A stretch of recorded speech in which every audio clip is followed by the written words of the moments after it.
My name is Sai, 57 years old. I work for Apostolic Women Empowerment Trust as a provincial focal person for Midlands Province. I used to work, I'm a qualified teacher. I worked for MASO for years, but I just felt that there was a deficit in the part of the Apostolic because we were doing a generalized programming within the other two organizations that I've worked for. So I decided, why don't I just follow my passion and join an organization that is specifically looking at apostolic members. As I've indicated, it's a closed community. So information has been roving in other segments, in other target groups, but it has not been filtering through the apostolic membership. So I just said, no, I can permeate very easily. Why don't I just go and work for an organization that is into that same target group? And I think I'm making lots of impact because we've got our slogans like Rufaro Kwamuri. They will say amen, then I can start talking about the program that I might have brought. Unlike a person from outside who's dressed in a suit and a tie, at times they will just be passive recipient of information. The reason or the rationale of our organization being into being is it was as a result of a survey that was conducted some time back, where they were looking at health-seeking behavior amongst the apostolic sects. So we realized that there was a gap in terms of service provision and also service accessing the services from the apostolic perspective. Hence the birth of AWET in 2016, and also to try and deal with other health-related issues. For instance, adolescent sexual reproductive health within the age group of the young age group or the young generation that are apostolic. And also HIV and AIDS, we are also trying to conscientize our community or the target group about that they are also vulnerable to contracting HIV and AIDS. As I have already indicated, we were into COVID response because I think you appreciate that there were so many schools of thoughts that were coming in relation to COVID-19.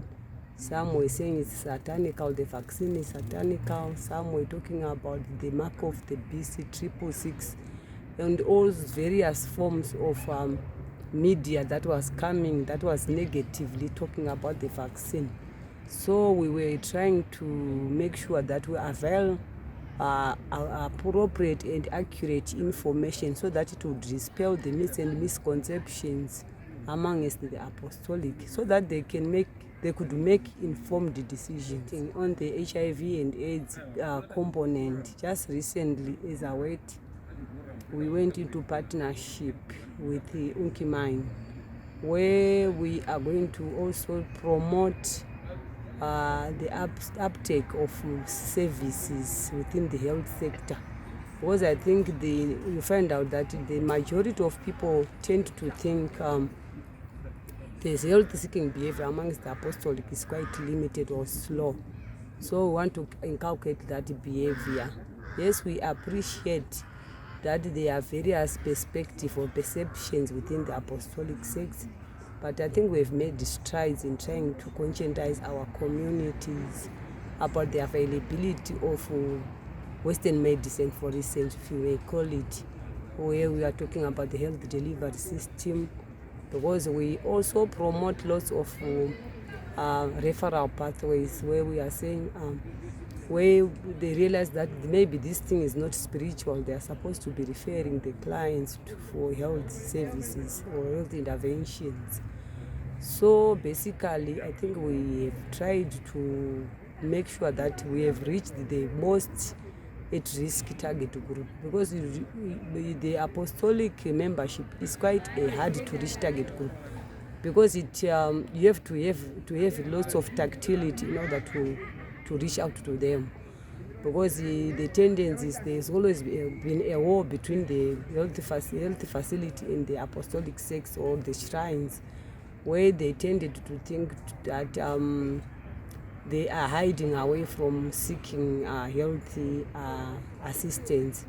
So our role is to conscientize our generality of the apostolic sects that there is nothing wrong in seeking healthy assistance, and also trying to deal with gender-based violence, and also to deal with age mixing. I think people always know that there is always been a challenge of age mixing as a critical or as a facilitator of HIV and AIDS transmission. It's one of the critical or the major mode of transmission of HIV. So we are saying as apostolic women, we are saying no to pledging of children, for instance.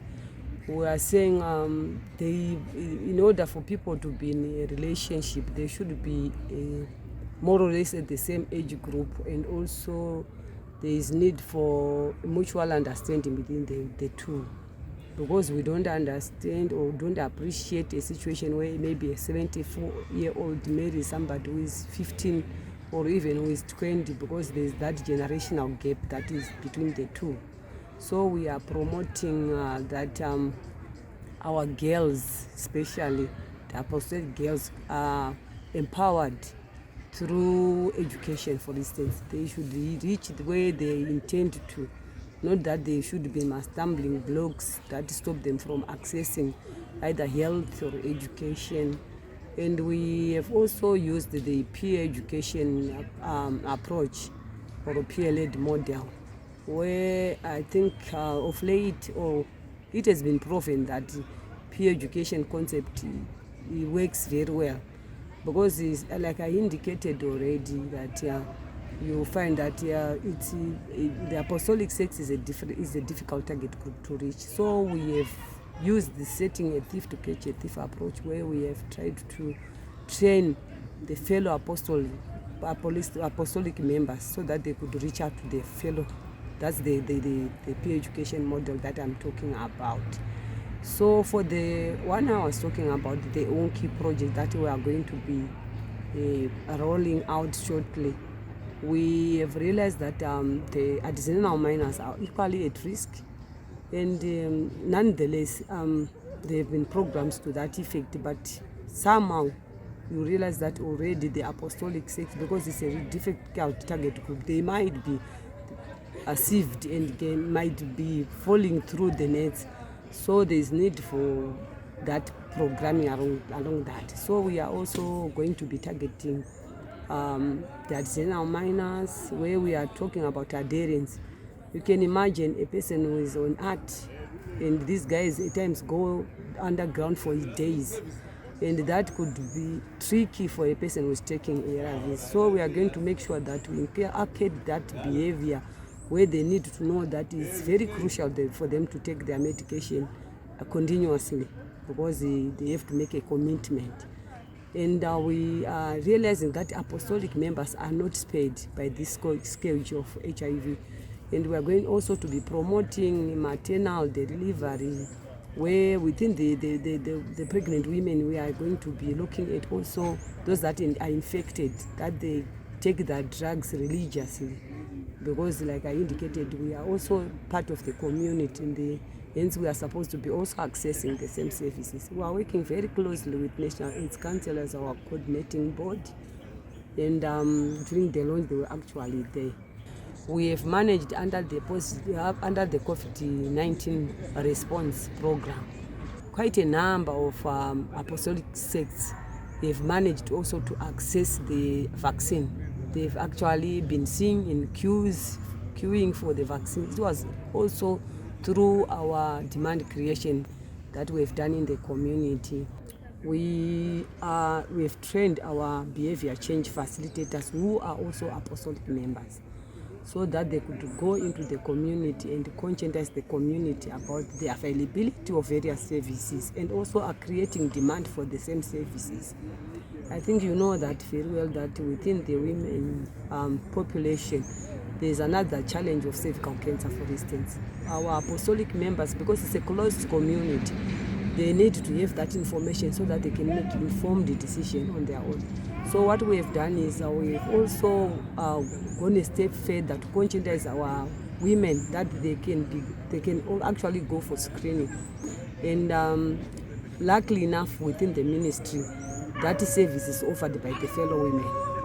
So I think it's not taboo for the apostolic women now to go and access the cervical cancer screening, and they are going also in their numbers for screening.